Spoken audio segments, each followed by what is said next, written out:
Olá, pessoal. Então, nós estamos aqui agora na segunda aula sobre o capítulo 35 do livro de Gênesis, né? Então, se você não assistiu a primeira parte, por favor, eu peço que você assista, senão o que eu vou dizer aqui não vai fazer sentido para você. Muito bem. Então, eu tinha feito a introdução na primeira aula e agora nós vamos, na primeira parte, né, na verdade, da aula, e agora nós vamos, então, focar no texto propriamente dito, tá? Esse é aproximadamente o texto da narrativa do Reino do Norte, né? Quando eu falo para vocês que é aproximadamente, é porque não é uma ciência exata, você tem alguns acadêmicos que divergem aqui e ali, né, de alguns detalhezinhos, mas na essência é o que a gente sabe que era mais ou menos a narrativa original. Bom, então o texto ele diz o seguinte: Jacó disse à sua família e a todos que estavam com ele: lançai fora os deuses estrangeiros que estão no meio de vós, purificai-vos e mudai vossas roupas. Ao contrário do que pode parecer, na realidade aqui o purificar-se não é simplesmente por uma questão dos deuses estrangeiros, né? Porque na narrativa do reino do Norte, se a gente for pegar, ela começa, né, na verdade, anteriormente, ela continua, né, a narrativa do capítulo 34, onde a gente tinha visto que os filhos de Israel haviam feito guerra, né, haviam pilhado uma cidade, etc., né, e provavelmente aqui a ideia era justamente de uma purificação, né, após um período aí de batalha também, tá? Muito bem, aí ele diz, partamos e subamos a Betel. Né? A questão da pureza cerimonial, purificar-se, eu já falei tanto nas aulas que não vou falar muito sobre isso aqui. Aí farei um altar a Elohim que me ouviu quando eu estava na angústia e me assistiu na viagem que fiz. Então, repare, né, como é justamente a ideia, né, que o Reino do Norte tinha de uma divindade que está muito mais por trás, né, protegendo, abençoando, do que uma divindade mais interativa, né, que era o que acontecia no Reino do Sul.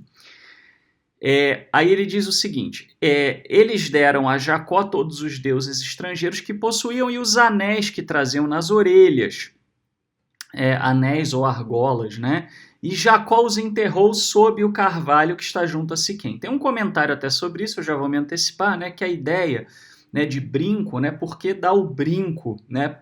Muito provavelmente esses brincos aqui eles tinham alguma conotação religiosa, né? Existem exemplos, né, que foram achados arqueológicos, né, de brinco com alusões aí temáticas a deuses. Não se sabe exatamente o porquê, mas supõe-se que eles possam ter funcionado como se fossem amuletos, tá? E aí, né, e Jacó os enterrou sob o carvalho que está junto a Siquém, né? Então, muito provavelmente esse era um local de culto em Siquém, né? E o autor, os autores, né, vamos dizer, aí a gente não sabe exatamente, né, quantos envolvidos, mas pertenciam aí a uma casta sacerdotal de Betel e eles estavam numa polêmica contra Siquém, né? Então aquilo que eu falei, se enterrou lá, então Siquém não é adequado porque é onde está enterrado coisas, né, que são impuras, né, que são pertinentes a outras divindades, etc.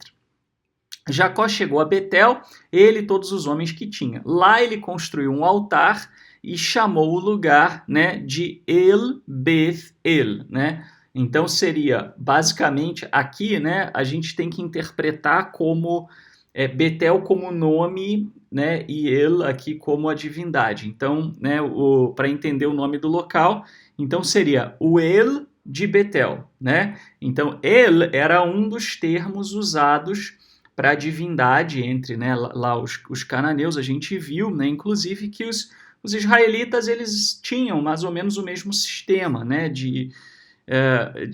eles desenvolveram, né, a sua fé a partir disso daí. Então, ele que era o chefe do panteão cananeu, mas era muito comum uma personalização das divindades. Então, esse é o El de Betel, né?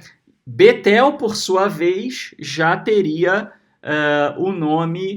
o seu nome, né, a origem a gente já viu, né, que é Beth El, que é a casa de El, né? Então seria um lugar dentro de Betel, né, onde a divindade estaria, né? Então aqui muito provavelmente, né, a gente tem uma ratificação do local em Betel, né, onde estaria o altar, né, que foi aludido lá na escada de Jacó e que serviria, né, como templo para a divindade, né? Eles partiram de Betel, faltava uma pequena distância para chegar a Efratá, quando Raquel deu à luz. Seu parto foi doloroso, e como desse à luz com dificuldade, disse-lhe a parteira: não temas, é ainda um filho que terás.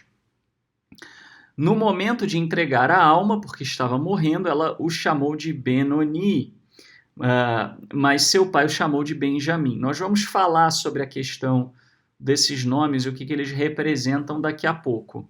Raquel morreu e foi enterrada no caminho de Efratá, que é Belém. Jacó erigiu uma estela sobre seu túmulo, é a estela do túmulo de Jacó que existe até hoje. Muito bem. Então aqui é possível até que essa parte que fala que é Belém já seja uma associação posterior. Tá? É possível que ela não pertença à narrativa do Reino do Norte. Como há alguma divergência quanto a isso, eu deixei como tá, né? Mas geralmente, quando você tem uma referência que muda o nome, que fala, isso aqui é aquilo, é algo posterior que foi agregado, né, por um escriba, um revisionista, para poder ou esclarecer ou associar o lugar a outro, né, para dissociar do lugar original. Isso a gente vai ver daqui a pouco, inclusive. Tá? Então a história original era essa, basicamente, né? Jacó ele pede um compromisso deles, né, da família, com a divindade do Reino do Norte, né, com Elohim, e aí então eles vão lá, né, enterram tudo que é prática inadequada em Siquém, então profana Siquém, né? Deixa Siquém, repare, e vai para Betel. Isso mostra uma movimentação aí, né, política entre santuários, etc. Né? Muito bem. E aí eles chegam em Betel. Betel realmente é o lugar, percebe? Né? E aí quando vai morrer alguém, vai para fora. Né? Então não vai morrer ali. Né? Agora, é bem possível, né, que já havia alguma tradição aí sobre túmulo de Raquel naquele local, né? Se essa Raquel, né, aquele negócio, essas histórias, como elas são etiológicas, né? Então, às vezes é um pouco difícil da gente separar o que é uma causa do que é uma explicação a posteriori, né? Então, assim, pode ser que você tinha algum local famoso, alguma referência, né, nas lendas ancestrais acerca de Raquel que associasse com um determinado lugar e aqui foi explicado. Né? Ou pode ser que você tinha algum lugar que recebeu esse nome por alguma outra razão, né? E aí aqui deu-se uma explicação.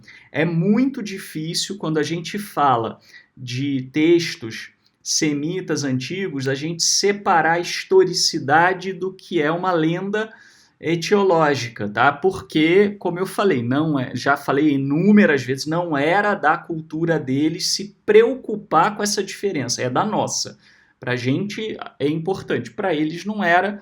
Então tem pontos aí que realmente a gente não consegue ir além de um certo local, né? Salvo se obtivermos mais informações, talvez algum achado arqueológico, alguma coisa assim. Né? Às vezes a gente esbarra aí numa parede, não tem jeito. Né? Muito bem. A questão da purificação, aqui tem um comentário da Jew Study Bible, que é onde eu falei na parte 1 da aula, né, que eu não concordo muito com esse comentário, mas eu trouxe do mesmo jeito, porque eu não estou aqui simplesmente para passar opinião, eu estou aqui para passar conhecimento. Né? E se tem uma opinião, vamos passar. As ações que Jacó ordena à sua comitiva estão associadas aos preparativos para o serviço ritual, por exemplo, Números 19, 7 a 8, e a uma consagração aprofundada e renovada ao Senhor único, conforme Josué 24, 14. Esse é o comentário da Jew Study Bible. Então a Jew Study Bible ela acha que nesse momento há uma leitura, né, que faz aqui uma alusão a uma consagração, uma única divindade, né? Ela vê isso aqui como um passo de monoteísmo, tá? Eu tenho muita dificuldade de ver monoteísmo nos textos do Reino do Norte, tá? Então, eu não sei se a Jew Study Bible, por exemplo, atribui esse texto aqui a alguma coisa de origem sacerdotal. Pode ser, né? Pode ser que eles entendam que esse texto é sacerdotal. Aí poderia caber a coisa do monoteísmo, tá? Mas monoteísmo no Reino do Norte é difícil. Você vê, por exemplo, no próprio capítulo em que se fala da luta de Jacó com o ser celestial, etc. Eles eram mais enoteístas, né, do que monoteístas, né? Então, eu acredito que o Reino do Norte ele foi de um politeísmo para um enoteísmo, né? Talvez beirasse talvez beirando uma monolatria, tá? Então, assim, o que são essas coisas? Politeísmo, você tem vários deuses, né? E a prática cultica a vários deuses. Enoteísmo é quando você tem uma divindade que é maior que as outras, mas você, de alguma maneira, interage com as outras, tá? Existe até uma certa polêmica, né? Porque tem muita gente que acha que boa parte da humanidade hoje que se diz monoteísta, na verdade, é enoteísta, né? Mas isso aqui já é outra discussão. De todo jeito, esses são termos filosóficos e não bíblicos, né? Aqui é só para a gente entender o conceito, né? Então, o enoteísmo seria isso, né? Assim, eu tenho uma divindade maior e eu tenho outras divindades menores com quem eu interajo. A monolatria é um tipo de enoteísmo, né, onde eu tenho uma divindade maior, eu tenho divindades menores, mas eu adoro uma só, né? Então, normalmente é a maior, né? Óbvio. Então, a monolatria ela já é uma evolução do enoteísmo, que por sua vez já é uma evolução do politeísmo, é um politeísmo hierárquico, né? A monolatria é um politeísmo hierárquico, onde eu adoro só uma divindade, e aí dali eu vou para um monoteísmo, que só existe uma divindade. Tá? Eu não creio que o Reino do Norte deu esse passo, de chegar num monoteísmo, né? Eu acho que foi mais na linha do enoteísmo, monolatria, né? Então, mas a Jew Study Bible ela acredita que sim, que aqui esse texto é isso. Não creio que a Jew Study Bible ache que o Reino do Norte chegou ao monoteísmo, então eu acho que eles provavelmente acreditam que o texto seja posterior. Tá? Como eu falei, você tem algumas divergências, né? No último trecho da narrativa do Reino do Norte, os filhos de Jacó haviam se envolvido em guerra, pilhando Siquém. Dessa forma, a purificação era necessária para o que se seguiria. O que eu falei, não era só porque eles estavam com deuses estrangeiros, era também porque eles haviam pilhado, etc. Né? A purificação teria acompanhado os procedimentos rituais, mas também poderia ser uma resposta ao derramamento de sangue do capítulo 34. Exatamente o que eu falei. Geralmente envolvia banho e troca de roupa. As pessoas, né, a gente tem uma ideia às vezes meio romantizada de purificação, né? Assim, quase meio guru nova era, né? Assim, o cidadão foi lá, fez uma oração sublime, né? Botou uma roupa branca, né? Saiu ao sol, né? Olhou para a árvore, né? Entoou um salmo, né? Pediu 4 horas de perdão, não era nada disso, tá? Isso é uma visão ocidental, século XXI, de quem assistiu muito vídeo Nova Era, né? Assim, na verdade, purificação aqui, tô brincando, né? Só pra gente descontrair um pouco, né? Senão fica muito pesado nessas aulas aí, muito tempo. Mas purificação era tomou banho e trocou de roupa, tá? Tem muito mais a ver com o que você faz por causa da pandemia, né? Assim, do que com o que o pessoal faz como ato religioso por aí, tá? Então, eles iam, tomavam banho e botavam uma muda de roupa limpa, né? Lembrando até que naquela época não se tinha uma quantidade enorme de roupas como nós temos, né? A nossa civilização tem muito mais roupa do que qualquer outra do passado, né? A gente provavelmente tem mais, você provavelmente tem mais roupa no seu guarda-roupa do que muito monarca da Europa da Idade Média, né? De tanta roupa que a gente tem, né? Mas então a gente troca toda hora, né? Muitas vezes você usa 2, 3 mudas de roupa num dia. Isso não existia naquela época, né? Então eles trocavam de roupa para momentos especiais, né? Então, sim, o cheirinho devia ser bem legal, né? Mas, né, porque você acha incenso, né? Né, no templo, né, para disfarçar o budum dos adoradores e não espantar a divindade com CC, né? Basicamente era isso. Mas também não era só isso, obviamente. Mas tinha, isso não é só piada, não. Isso realmente acontecia.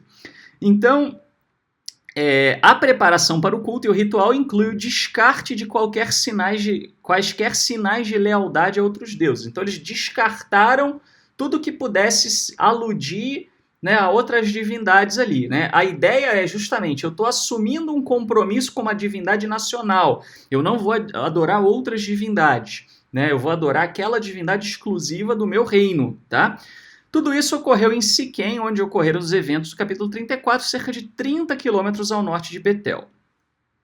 O ato de adoração é retratado como uma peregrinação, conforme indicado pela terminologia do versículo 1. Só um detalhe, tá, pessoal? Talvez até essa questão da purificação em Siquém, ela não seja acidental, né? Talvez eles queriam dizer, o pessoal em Siquém se purifica, mas não é para adorar no templo em Siquém, viu? Foi para se livrar e vir adorar em Betel. Né? Pode ter um pouco a ver com isso. O ato de adoração é retratado como uma peregrinação, conforme indicado pela terminologia do versículo 1. Acerca dos brincos com a adoração de outros deuses não é clara. A relação, dos brincos com a adoração de outros deuses não é clara, embora o uso de brincos para modelar ídolos seja atestado, né? Então você tem Êxodo 32:2, Juízes 8:24, brinco como matéria-prima para fazer ídolo, mas não acho que seja isso, né?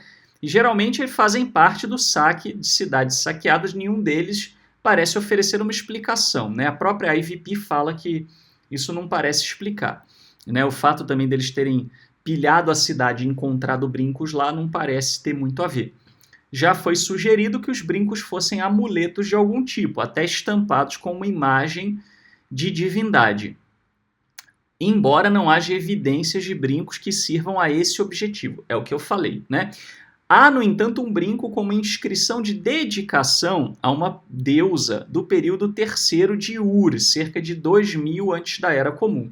Então, assim, é o que eu falei, a gente sabe que tem alguma possível conexão, ninguém sabe exatamente o que é, sugere-se, embora não haja provas, que pudessem ter uma função de amuleto. Faz sentido, eles usavam amuleto, é compatível com aquela cultura, mas nós não temos achados arqueológicos que indiquem isso. Pode ser também um objeto que indicasse uma consagração, né? Aí tá até um pouco mais fácil de você ver, porque tem registro arqueológico disso, né? Então pode ser uma consagração, indicar que a pessoa era consagrada a uma dada divindade. Faria todo sentido dentro desse contexto e tem evidência arqueológica, então uma boa teoria, né? Teoria do amuleto parece ser boa, mas ela ainda carece de alguma comprovação aí em termos de achados arqueológicos. Tá? A questão dos objetos sob a árvore os objetos foram enterrados sob uma árvore especial de Siquém, que possivelmente também aparece no 12:6. Josué 24, 23 a 27, né? Juízes 9, 6 e 37. Né? Então, o grande carvalho de Siquém, né? Provavelmente era um local de culto. As árvores sagradas tiveram um papel significativo na religião popular da época, que viam pedra e árvore como possíveis moradias divinas. Né? Na religião cananeia, acredita-se que eles sejam Símbolos de fertilidade, vide Deuteronômio 12:2, Jeremias 3:9, Oséias 4:13, embora haja muito pouco nos restos arqueológicos ou literários dos cananeus que esclareceriam o papel das árvores sagradas. É a mesma, né, quase a mesma coisa que o brinco. A gente sabe que tinha, mas a gente não tem muita ideia do que era, tá? De qual era a função.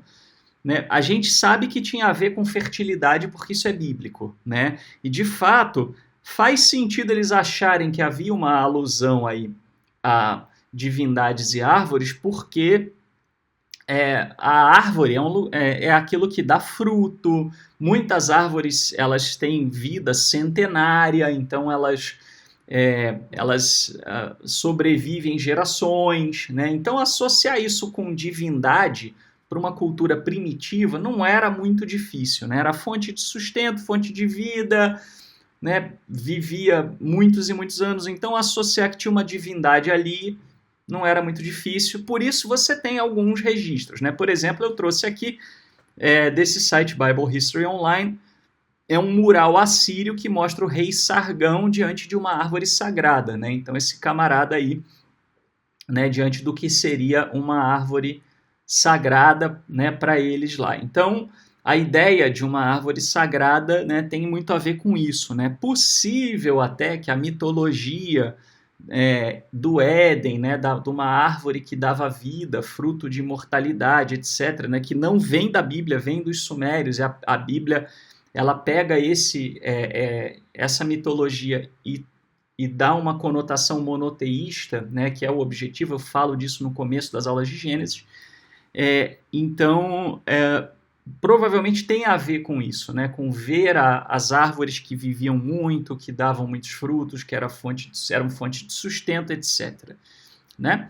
Muito bem. Como você tem, né, lá onde eu sou do Rio de Janeiro originalmente, embora hoje more em São Paulo, e eu me lembro de pequenininho vendo no Jardim Botânico as palmeiras imperiais da época de Dom Pedro, né? Bom, eu cresci, né, já há 40 anos de idade e as palmeiras continuam lá, né? Se eu vou visitar minha família no Rio de Janeiro, as palmeiras estão lá onde estavam, né? Se não cai por causa da chuva, lá estão, né? Muitas dessas palmeiras aí são palmeiras centenárias, né? Então a gente consegue perceber isso, né? E lá eles tinham, né?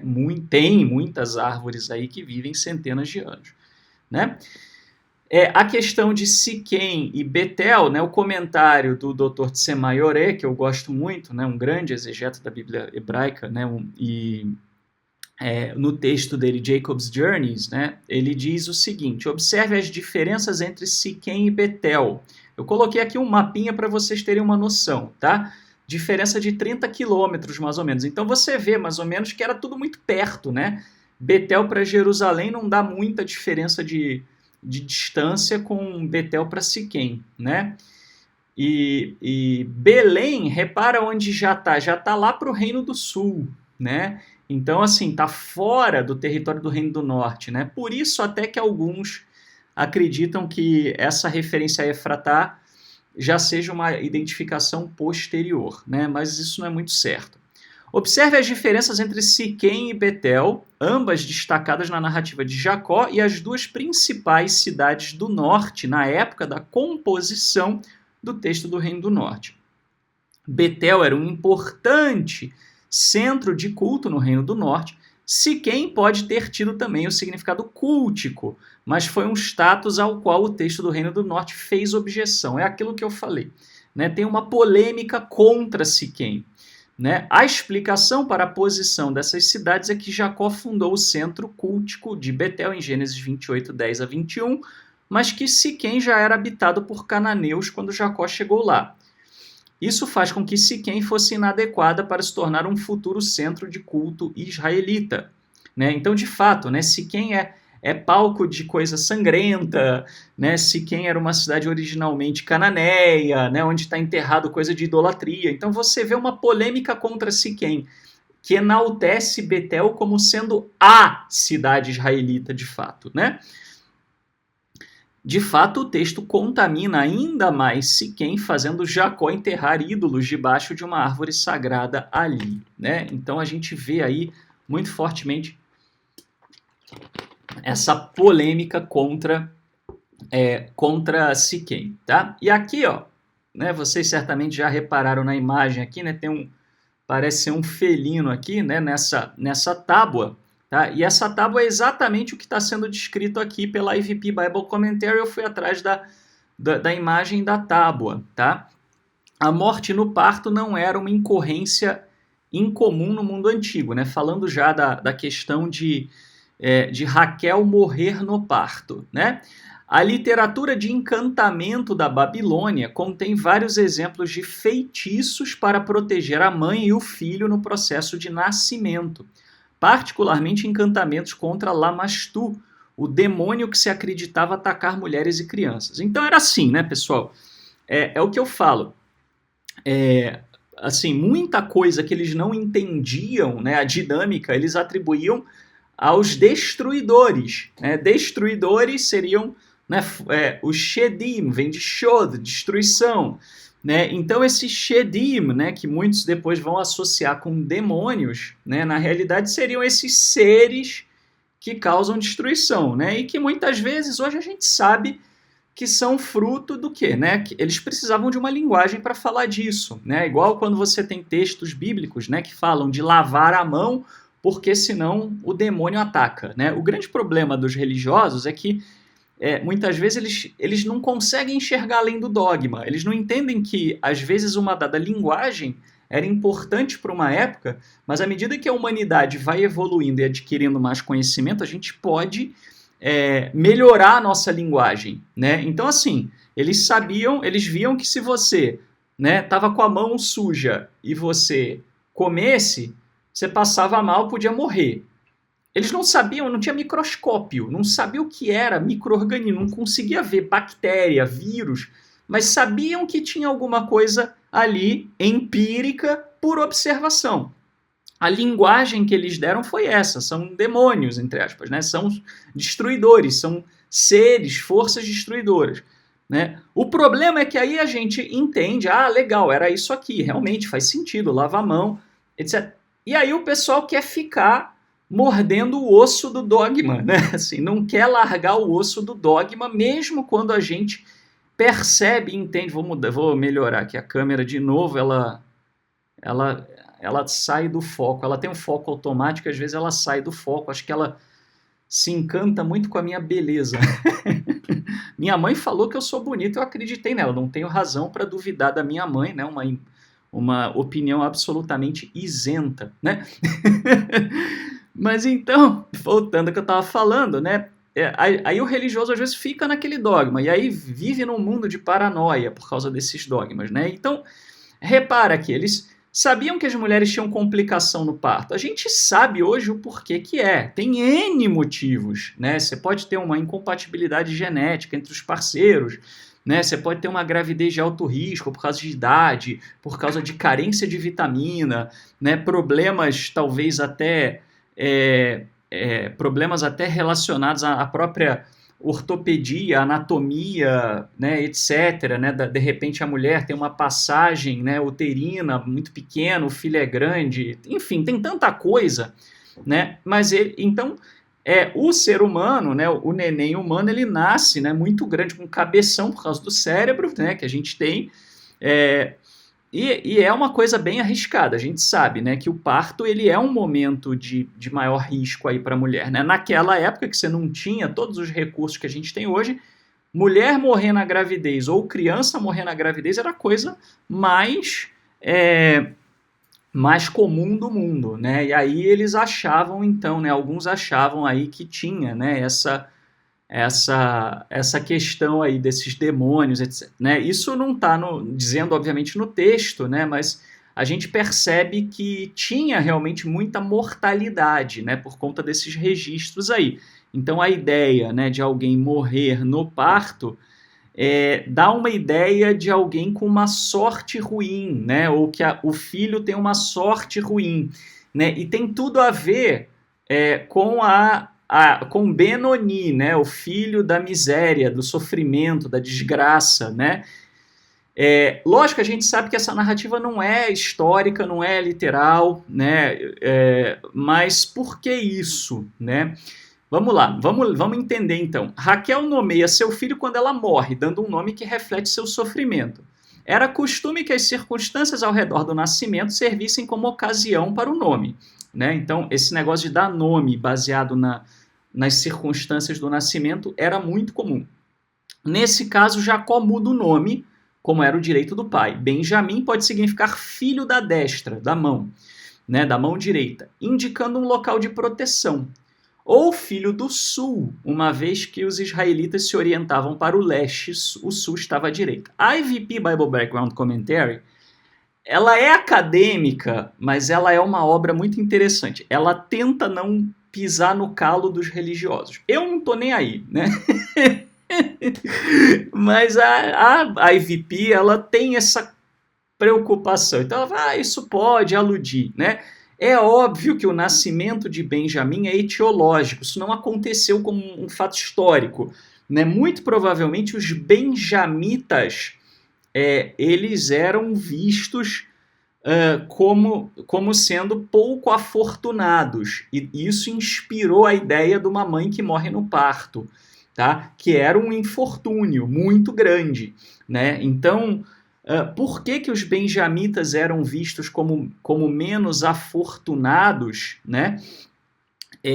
A gente não sabe exatamente, né? A gente sabe que a posição deles, ali eles tomavam muita paulada, né? Quando você tinha algum conflito norte-sul, porque eles estão bem no meio ali, tá?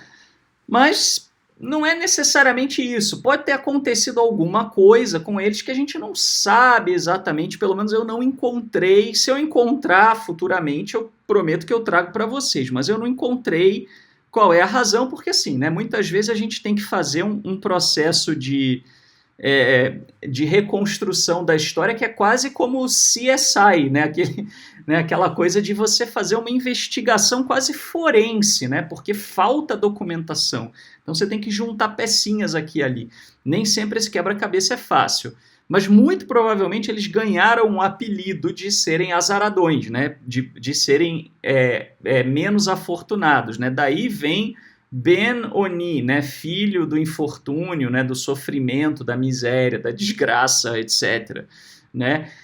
Agora, o nome oficial deles eram os sulistas, literalmente, né? Ben-Yamin, né? O Bene-Yamin, né? Assim, os filhos do sul, né? Era quem estava ao sul, era assim que muito provavelmente o pessoal do Reino do Norte se referia a eles, eram os sulistas, da mesma maneira que a gente no Brasil se refere a quem está ali do Paraná para baixo, né, como os sulistas, né? Aí você imagina que alguém futuramente, né, usando da mesma cultura bíblica de criar uma narrativa etiológica, falasse assim, não, então, né? Aí a Sula Miranda teve filho, né? E o filho foi habitar lá naquela região e deu origem aos sulistas, né? Era mais ou menos, eu sei que estou fazendo aqui um trocadilho, né? Mas era mais ou menos assim, né? Que a coisa funcionava. Eles faziam esses trocadilhos da mesma maneira que a gente viu Jacó e Esaú, que eram dois, né, na verdade, ali a referência a dois montes geográficos ali, né? Então um nasce careca, outro cabeludo. Um monte que é liso e o outro que tem vegetação, né? Então era a forma que eles tinham de ensinar geografia, ensinar geopolítica, né? Transmitir algum conteúdo, alguma informação. Era a maneira deles de comunicar as suas verdades, né? A gente não pode, obviamente, julgar pelos nossos parâmetros, né? O que a gente deve fazer é compreendê-los, né? Muito bem. Então, nós chegamos aqui já passamos de 30 minutos, né? Então, a gente vai continuar na próxima gravação, na parte 3. Até lá, se o Eterno nos permitir.